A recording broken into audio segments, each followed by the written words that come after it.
माननीय गृह मंत्री जी ने गृह मंत्रालय के अधिकारियों के साथ समीक्षा बैठक की। उन्होंने इस बात पर जोर दिया कि हमारी कोरोना के साथ अभी भी लड़ाई जारी है, इसलिए लॉकडाउन मेजर्स के साथ समय समय पर दिए गए दिशा निर्देशों का निष्ठापूर्वक पालन किया जाना चाहिए। ऐसे क्षेत्र जो हॉटस्पॉट्स, क्लस्टर्स, कंटेनमेंट जोन्स में नहीं आते हैं और जिनमें कई गतिविधियों की अनुमति दी जा रही है, वहां सावधानी बरतना है और यह सुनिश्चित करना आवश्यक है कि छूट वास्तविक परिस्थितियों का सही से आकलन करके ही दी जाए। ग्रामीण क्षेत्रों में कई आर्थिक गतिविधियों की अनुमति दी गई है, इसलिए जिला अधिकारियों को उद्योग समूहों के साथ सहयोग से राज्य के भीतर ही मजदूरों को उनके कार्यस्थल पर स्थानांतरित करने की व्यवस्था करनी चाहिए। इससे न केवल आर्थिक गतिविधियों को गति मिलेगी, बल्कि मजदूरों को रोजगार के अवसर भी मिलने लगेंगे। इसी प्रकार बड़ी औद्योगिक इकाइयों और औद्योगिक परिसरों के संचालन पर उन्हें विशेष ध्यान देना चाहिए। खासकर ऐसी इकाइयों के संचालन पर ध्यान देना चाहिए जहां मजदूरों को परिसर में ही रखने की व्यवस्था हो। इससे आर्थिक गतिविधियों को गति मिलेगी और मजदूरों को लाभकारी रोजगार प्रदान करने में भी मदद मिलेगी। उद्योगों के साथ कृषि और मनरेगा गतिविधियों के माध्यम से भी मजदूरों को रोजगार देने की संभावनाओं पर कार्य करना होगा। यह भी सुनिश्चित किया जाना चाहिए कि जो हमारे राष्ट्रीय दिशा निर्देश हैं, उनके अनुपालन की निगरानी के लिए ग्रामीण क्षेत्रों में पर्याप्त गश्त की जाए।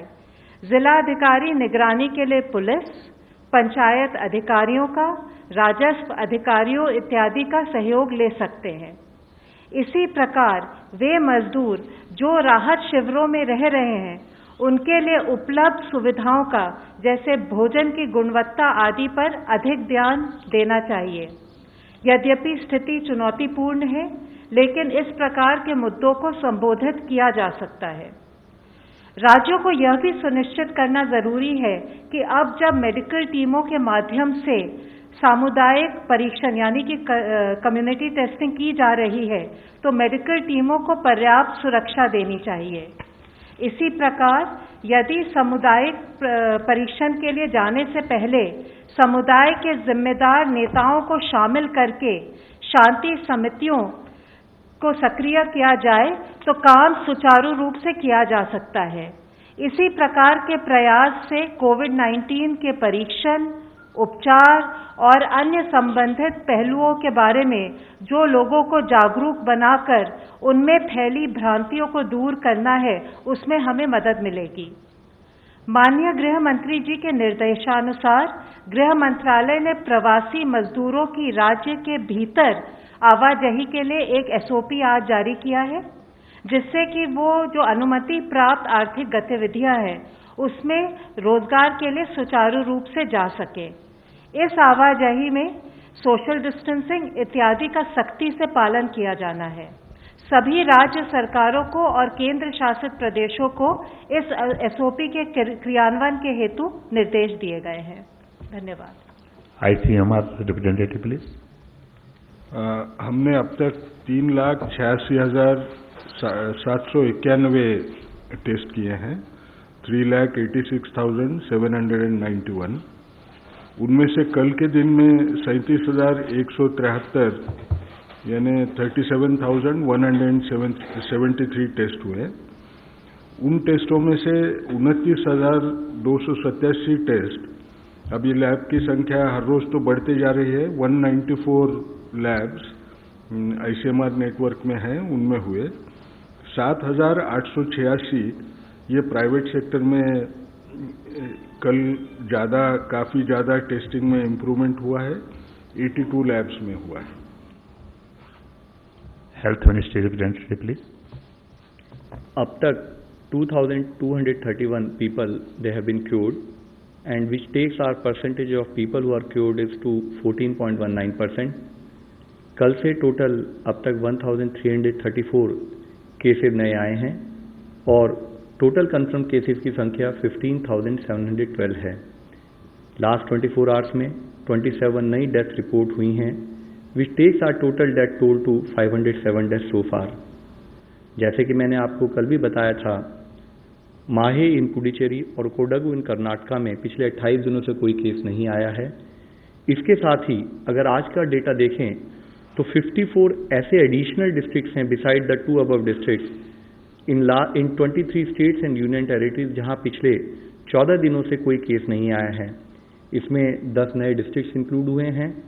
वह डिस्ट्रिक्ट्स है गया और सारण इन बिहार, बरेली इन उत्तर प्रदेश, फतेहगढ़ साहिब रूपनगर पंजाब से, भिवानी, हिसार, फतेहाबाद हरियाणा में, कचार और लखीमपुर असम से हैं। मैं आप लोगों से फिर यही रिक्वेस्ट करना चाहूँगा कि हमारा एफर्ट होना चाहिए कि इन डिस्ट्रिक्ट्स में फर्दर केसेस न आए और वो कंटिन्यूड विजिल हमारी बनी रहे।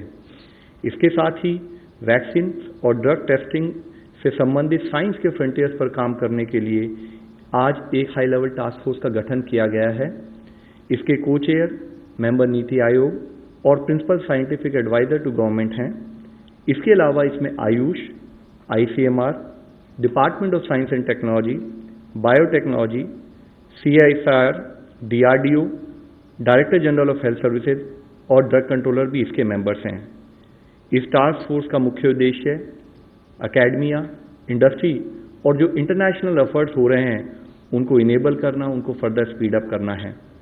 इसके तहत डिपार्टमेंट ऑफ बायोटेक्नोलॉजी को एक सेंट्रल कोऑर्डिनेशन एजेंसी बनाया गया है वैक्सीन डेवलपमेंट के लिए, जिसका मेजर एफर्ट्स होगा to identify pathways for vaccine development, जिसके तहत फर्दर हम एफर्ट्स करेंगे कि एक डायनेमिक लिस्ट बनाई जाए नेशनल और इंटरनेशनल एफर्ट्स के लिए जो वैक्सीन डेवलपमेंट पर काम कर रहे हैं, उनकी प्रोग्रेस को मॉनिटर किया जाए और साथ में गवर्नमेंट लेवल पर रिक्वायर्ड फैसिलिटेशन प्रोवाइड किया जाए। साथ ही इस टास्क फोर्स के तहत clinical cohorts which will be focusing on long term follow up of people for having better understanding of disease and it's management, उस पर भी काम होगा। इसके तहत फर्दर हम बायोस्पेसिमेंट्स भी कलेक्ट करेंगे जो कि हमारा एक बेसिस बनेंगे फर्दर ड्रग और वैक्सीन ट्रायल्स के लिए। यह हमारे जो सैंपल टेस्टिंग प्रोटोकॉल है उससे अलग एक कार्य होगा। आज मैं एक मुख्य विषय फिर आप लोगों की दृष्टि में लाना चाहूँगा। माननीय प्रधानमंत्री जी ने 14 अप्रैल को राष्ट्र के अपने संबोधन में कहा था कि 20 अप्रैल के बाद से कुछ जगहों पर सेलेक्टिव रिलैक्सेशन दिया जाएगा और उसके अकॉर्डिंग 20 अप्रैल यानी कि आज रात से नॉन कंटेनमेंट एरियाज में सेलेक्टिव रिलैक्सेशन के तहत हॉटस्पॉट्स जो डिस्ट्रिक्ट है हमारे, उसमें कंटेनमेंट एरियाज में ये रिलैक्सेशन लागू नहीं होगा। स्टेट्स, यूटीज लोकल रिक्वायरमेंट्स के अकॉर्डिंग जो गाइडलाइंस गवर्नमेंट ऑफ इंडिया ने दी हैं उससे फर्दर स्ट्रिक्ट मेजर्स भी इम्पोज कर सकती हैं। कंटेनमेंट जोन्स के विषय में मैं बताना चाहूँगा कि जो हमारी हेल्थ मिनिस्ट्री गाइडलाइंस है वह कहती है कि हॉटस्पॉट्स या रेड जोन्स वो एरियाज हैं जहाँ पर या तो लार्ज नंबर में कोविड केसेस पाए गए हैं या जहाँ पर कोविड केसेस का डबलिंग रेट 4 दिन से कम है। इन हॉटस्पॉट्स में लोकल एडमिनिस्ट्रेशन डिजीज स्प्रेड को कंट्रोल करने के लिए कंटेनमेंट जोन्स और बफर जोन्स को डिलिनेट करते हैं। इन कंटेनमेंट जोन्स में कोई भी रिलैक्सेशंस परमिटेड नहीं है। यहाँ पर स्ट्रिक्ट पैरामीटर कंट्रोल होगा और जिसके तहत इसेंशियल सर्विसेज के अलावा कोई और सर्विसेज अलाउ नहीं की जाएंगी। जहाँ पर भी हम साथ में सेलेक्टिव रिलैक्सेशन देंगे यानी कि इन कंटेनमेंट जोन से बाहर का एरिया, वहाँ पर भी स्टेट्स और डिस्ट्रिक्ट्स को इंश्योर करना है कि जो एग्जिस्टिंग लॉकडाउन से संबंधित मेजर्स हैं उनका स्ट्रिक्ट कंप्लायंस हो। ऑफिसेज, वर्क प्लेसेज, फैक्ट्रीज और इस्टेब्लिशमेंट हैं वहाँ पर सोशल डिस्टेंसिंग से रिलेटेड SOPs और उससे रिलेटेड प्रिपरेटरी एक्शन लिए जा चुके हों। कुछ एक्टिविटीज़ जो 3 मई तक देश में प्रोहिबिटेड रहेंगी, even in these relaxation areas, I would like to cite and bring to your notice. They are primarily passenger traffic movement by air, rail, road, except जहाँ पर कि वहाँ पर उनको exempt किया गया हो, एजुकेशनल और उससे related institutions, industrial, commercial activities और hospitality services unless and till they are specifically exempted. साथ ही cinema halls, malls, shopping complexes, entertainment parks etcetera, social, political, cultural, religious, entertainment और एकेडमिक और साथ में स्पोर्ट्स गैदरिंग भी ये उस समय पर प्रोहिबिटेड रहेंगे 3 मई तक। रिलीजियस प्लेसेस और प्लेसेस ऑफ वर्शिप और रिलीजियस कॉन्ग्रीगेशंस भी हमने रिक्वेस्ट की है कि वह जो हैं प्रोहिबिटेड रहें। Taxis including autos and cycle rickshaws और कैब एग्रीगेटर्स भी प्रोहिबिटेड कैटेगरी में आते हैं। हमने कुछ एक्टिविटीज़ को रिलैक्सेशन दी है और जिसका बेसिक पर्पज़ है कि एग्रीकल्चर और रिलेटेड एक्टिविटीज़ फुली फंक्शनल हों, देश की रूरल इकॉनमी फंक्शन कर सके, डेली वेज अर्नर्स और बाकी लोगों के लिए एम्प्लॉयमेंट अपॉर्चुनिटीज़ को मॉनिटर किया जा सके, हेल्थ सर्विसेज फंक्शनल रहें, supply chain of essential goods बनी रहे। हमारा एफर्ट है कि हम धीरे धीरे नॉर्मलसी को रिस्टोर करें ताकि यह इंश्योर किया जा सके कि जान भी है जहान भी है। लेकिन हमें सतर्क रहना होगा कि हम किसी भी तरीके से इसमें फेल ना हों। कोविड-19 के कंटेनमेंट से रिलेटेड हमारे एफर्ट्स में एक दूसरा चैलेंज है कि जब हम रिस्टोर कर रहे हैं सर्विसेज को तो हमसे कोई गलती ना हो। मैं पुनः दोहराना चाहूँगा कि हम सबको मिलकर लड़ने वाली लड़ाई है, इसमें हम सब एक साथ शामिल हैं। हम सभी को रिक्वायर्ड प्रिकॉशन लेने की ज़रूरत है। इसके लिए सोशल डिस्टेंसिंग का हर तरह से पालन हो। जहाँ रिलैक्सेशन दिया गया है वहाँ 100% ये एफर्ट होना है कि वो सिचुएशन को मेंटेन रखें, केसेस को बढ़ने ना दें। आप सब लोगों की नॉलेज में है कि जो रेड जोन और कंटेनमेंट जोन का जो ये क्राइटेरिया है, ये एक रोलिंग क्राइटेरिया है और अगर इन जगह पर भी केसेस आए तो उनको रेड जोन और कंटेनमेंट जोन का पार्ट बनाया जा सकता है। जो कंटेनमेंट जोन्स हैं वहाँ पर स्ट्रिक्ट लॉकडाउन मेजर जो हम इम्प्लीमेंट करेंगे उनके द्वारा हम एक्सपेक्ट करते हैं कि सबके कॉपरेशन से नॉर्मल से रिस्टोर की जा सकती है। रिलैक्सेशन एरियाज जैसे मैंने पहले भी आपको बताया है वहाँ पर भी सोशल डिस्टेंसिंग के सभी SOPs का पालन करना चाहिए, इंश्योर करना चाहिए कि हम रिक्वायर्ड SOPs को फॉलोअप करें। साथ ही एक तरफ जब हम सोशल डिस्टेंसिंग लॉकडाउन की बात कर रहे हैं, दूसरी तरफ हॉस्पिटल इंफ्रास्ट्रक्चर क्रिएशन पर भी हमारा उतना ही एफर्ट है, जिसके तहत अब देश में डेडिकेटेड हॉस्पिटल 755 बनाए जा चुके हैं, डेडिकेटेड हेल्थ केयर सेंटर 1389 बनाए जा चुके हैं, which takes to the total dedicated facilities where severe or critical patients can be treated to 2144। इसी संबंध में किए एफर्ट्स के तहत मैं आप लोगों की दृष्टि में लाना चाहूँगा कि कैसे कर्नाटका में विक्टोरिया हॉस्पिटल को एक डेडिकेटेड हॉस्पिटल के रूप में कन्वर्ट किया गया है।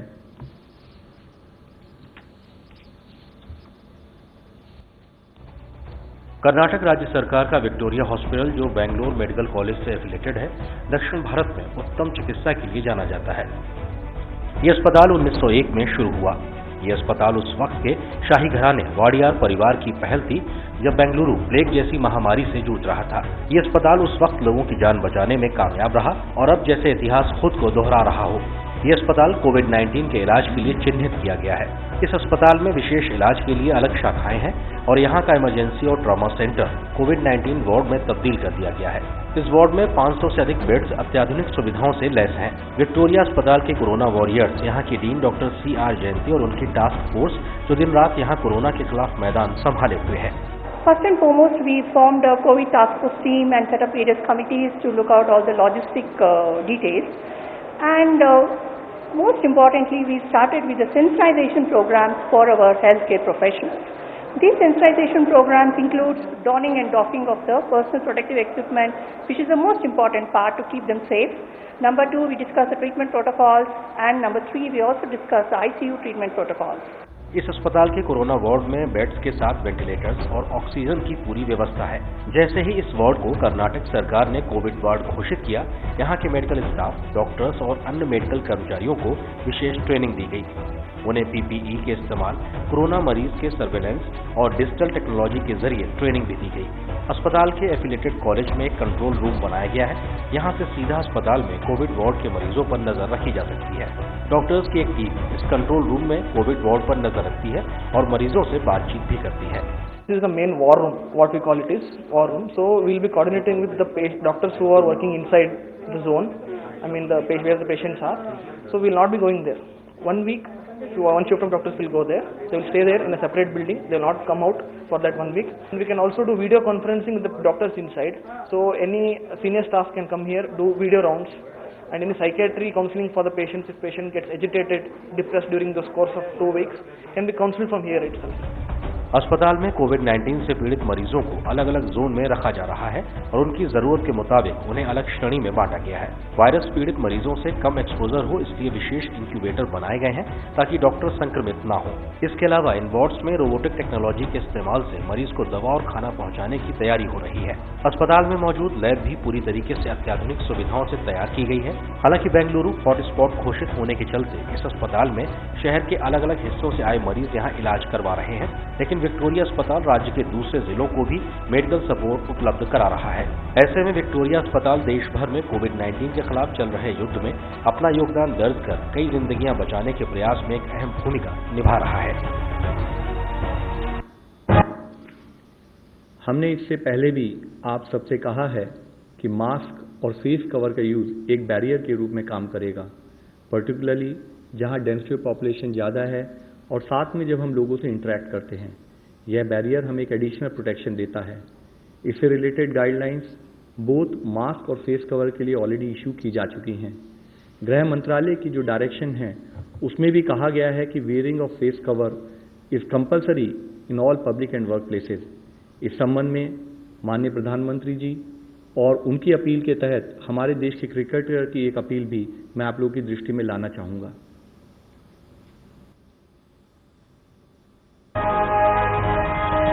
आप अपनी पूरी फैमिली के साथ हमें चेयर करते हैं और आज मैं आपकी पूरी फैमिली से ही बात करने आया हूँ।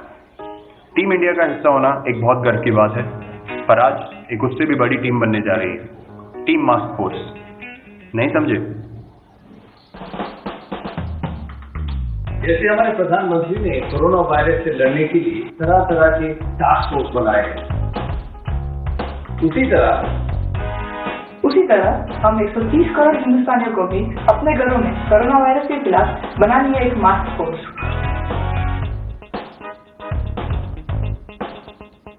मास्क फोर्स का हिस्सा बनना बहुत ही आसान है। बस घर बैठे बैठे अपने लिए एक मास्क बनाइए, जैसे मैंने ये बनाया है। फर्जी आपका मास्क कहाँ है? ये देख, मैंने ये बनाया है। ये है मेरा मास्क।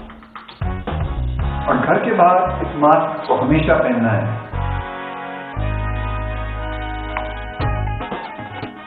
ये मैंने बनाया है। ये किसी भी साफ कॉटन के कपड़े से बनाया जा सकता है और डिजाइन भी जो आपको पसंद हो, है ना बढ़िया? बहुत चंगा है। कम ऑन इंडिया, मास्क बनाओ और मास्क फोर्स का हिस्सा बन जाओ। और हाँ, याद रहे, साथ ही 20 सेकंड तक हाथ भी धोने हैं और सामाजिक दूरी भी बनाए रखनी है। ये है मेरा मास्क। मास्क घर बैठे आसानी से कैसे बनाना है, इसकी सारी जानकारी आपको आरोग्य सेतु ऐप पर मिल जाएगी। आज ही डाउनलोड कर लीजिए। हमें फेस कवर्स और मास्क का हमेशा प्रयोग करना है। आप सबसे रिक्वेस्ट है कि फेस कवर्स को इस्तेमाल करें और इस फोर्स को ज्वाइन करें। Make your own mask and join the mask force. आज ज़रूरत है कि हम सब लोगों को एफर्ट्स करने हैं कि जो भी हमारे जिले रेड जोन के अंदर आते हैं उनको नेक्स्ट 14 दिन तक वहाँ केसेस ना आए। एफर्ट्स ऐसे हों कि उसको हम ऑरेंज जोन में कन्वर्ट करें और नेक्स्ट 28 दिन तक वहाँ कोई केस ना आए और उसके तहत हम उसको ग्रीन जोन में कन्वर्ट करें। इस एफर्ट में हम सब लोगों को मिलकर काम करना है। धन्यवाद। धन्यवाद। Question for ICMR from online questions. Scientists at Oxford University have claimed that ChAdOx1 vaccine can work against the coronavirus. What is ICMR take on this? जैसा पहले भी हम बोल रहे थे कि 70 अलग अलग ग्रुप्स वैक्सीन की खोज में जुड़े हुए हैं। उनमें से ये एक ग्रुप है और 4 ग्रुप्स हैं, यानी टोटली 5 ग्रुप्स ह्यूमन फेज में आ रहे हैं।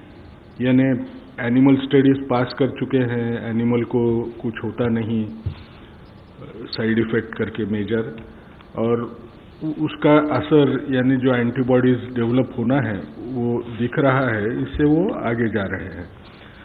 जो भी कोई साइंटिस्ट का ग्रुप होता है उस सभी को तो आशा रहेगी, उसके सिवा तो वो आगे जाएंगे नहीं। हम भी एक आशा रखना ज़रूरी है कि ये शायद सक्सेसफुल हो जाए। जो भी सक्सेसफुल हो उसका फ़ायदा तो सब हम लोगों को भी मिलेगा। जैसे ये आगे जाएगी ट्रायल, ये अप्रैल महीने में शुरू हो रही है। 6 महीने के अंदर इनका 500 का रिक्रूटमेंट होने का अंदाज है और उसके रिजल्ट्स आएंगे। शायद उससे पहले ही रिजल्ट्स लाने की इंटरिम एनालिसिस में ज़्यादा अंदाज आएगा, फिर उसको देखा जाएगा। Mister Pranay Upadhyay, ABP news.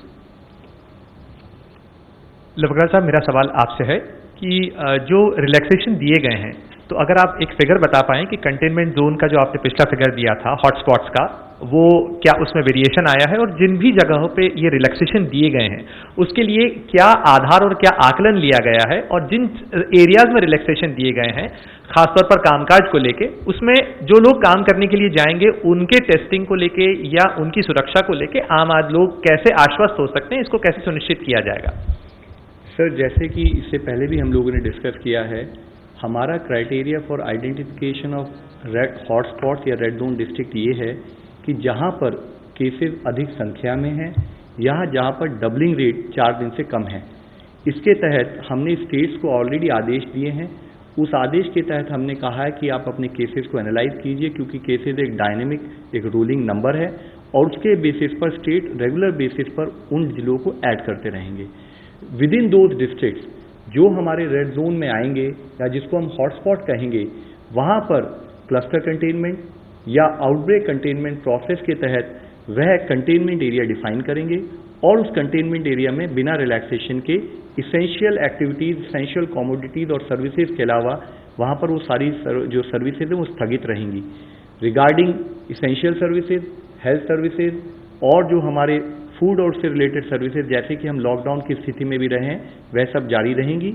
इसके साथ ही जो हमारे फील्ड वर्कर वहां काम करेंगे वो हाउस टू हाउस जाएंगे, ILI यानी कि इन्फ्लुएंजा लाइक इलनेसेस और सारी यानी कि सीवियर एक्यूट रेस्पिरेटरी इलनेसेस का हाउस टू हाउस सर्वे किया जाएगा और उस सर्वे के तहत या कॉन्टैक्ट ट्रेसिंग में जो भी पेशेंट्स आएंगे या जो भी पर्सन्स हम पाएंगे उनको हमारे सैम्पलिंग क्राइटेरिया के तहत हम सैम्पलिंग करेंगे और उसके बेसिस पर उनको डेडिकेटेड कोविड हॉस्पिटल में ट्रीटमेंट प्रोवाइड किया जाएगा। Another online question: Is the government planning to revise its testing strategy and screen all patients who come to the hospital with flu-like symptoms? जैसे पहले भी, अब शायद वही दोहरा रहा हूं जो पहले काफी बार बोल चुके हैं कि जो भी हॉटस्पॉट्स हैं वो हॉटस्पॉट्स में जिसको इन्फ्लुएंजा लाइक इलनेस के सिम्टम्स होंगे यानी फ्लू के वजह, उनको सारे लोगों को ये टेस्ट ऑफर की जाएगी। ये हमको सिर्फ याद रखना है, ये सिर्फ हॉटस्पॉट्स में लागू हो जाएगा।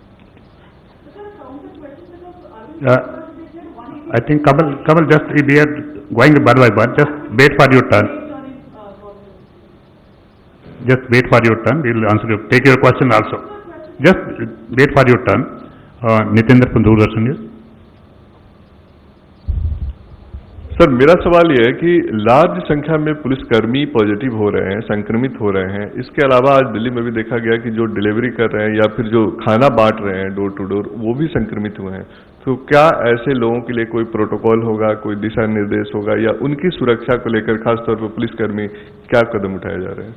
Sir, infection prevention management, Covid disease और इन्फेक्शन डिजीज मैनेजमेंट एक बहुत इंपॉर्टेंट अंश है।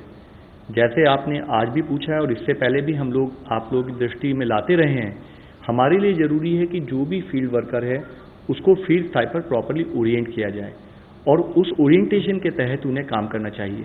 कई बार अगर हम आइदर ओवर कॉन्फिडेंस और लैक ऑफ अंडरस्टैंडिंग और या किसी कारणवश की मुझे नहीं होगा उस मोड में काम करते हैं तो डेफिनेटली ये स्कोप हो सकता है कि वह पर्सन इन्फेक्ट हो सके। साथ ही required precautionary material in terms of कि किस टाइप का उसको प्रिकॉशनरी प्रोटेक्शन लेनी है, चाहे वो खाली N95 मास्क हो या N95 मास्क और ग्लव्स हो या N95 मास्क ग्लव्स के साथ साथ कवर ऑल भी हो। तो जो प्रोटोकॉल है वो फॉलो करेंगे तो इन्फेक्शन नहीं फैलेगा, किसी को नहीं होगा। मैं आपके द्वारा फिर से अपील करना चाहता हूं जो हमारे फील्ड कर्मी जो आज योद्धा के रूप में हमें सपोर्ट दे रहे हैं कि काइंडली आप सारी गाइडलाइंस को फॉलो करें। Mister Sahil, ANI. Sir, I'm Sahil Pandey from ANI News Agency. My question is that many of the asymptomatic patients are coming up who are detected as COVID positive. How big is this challenge for the government, and how are going to tackle this? Sir, asymptomatic people actually coming out positive is not a very big percentage. That is what the historical data across the world has shown us. So what is important for us, however, is to be aware of this challenge, and we need to ensure that even asymptomatic people, if they are high-risk people, that is part of our sampling criteria, we sort of monitor them, do testing for them and coordinate with them. Similarly, for asymptomatic people who are contacts, it is always advised that they should either remain in home quarantine, or if they are high-risk people, they should go for a facility quarantine so that effective monitoring for them also can take place. Mr. Prashant Sharma, Hindustan Samachar. Sir Prashant from Hindustan समाचार। मेरा sir Agarwal sir आपसे सवाल है कि Delhi government ने मना कर दिया है कोई भी लॉकडाउन खोलने से, लेकिन जिनको 20 तारीख से ऑफिस ज्वाइन करना है और वो दिल्ली से बाहर रहते हैं, जैसे नोएडा, गाजियाबाद या फिर दूर से आते हैं, क्या उनको कोई स्पेशल पास दिया जाएगा और वो क्या ऑफिस वो ज्वाइन कर सकते हैं?